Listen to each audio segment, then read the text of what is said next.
জঙ্গলের ভিতরে আমরা যখন রওনা হলাম তখনও বুঝতে পারিনি আমাদের জন্য সামনে কি অপেক্ষা করতেছে।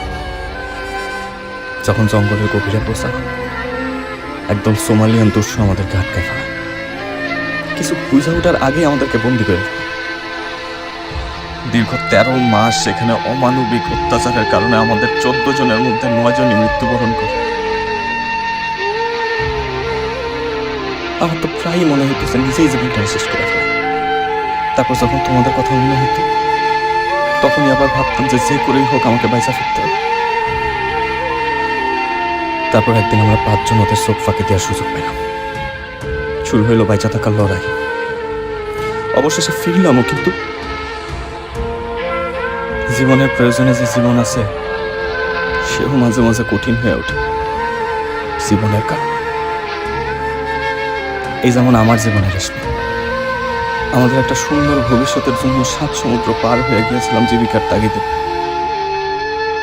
প্রায় নিশ্চিত মৃত্যু মুখ থেকে জলদস্যুদের চোখ ফাঁকে দিয়ে 13 মাস পরে এসে দেখি আমার কোনো কিছুই আর আমার নাই।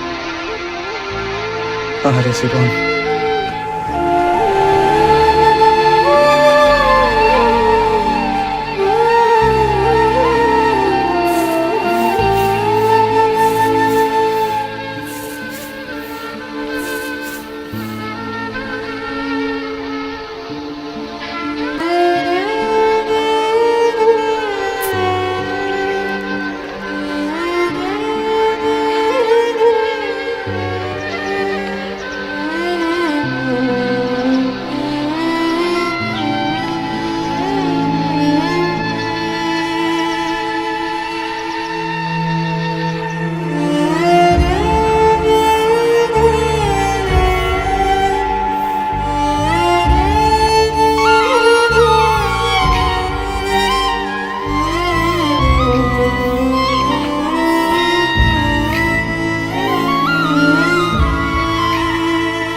আমার তুই মাফ করে দিস।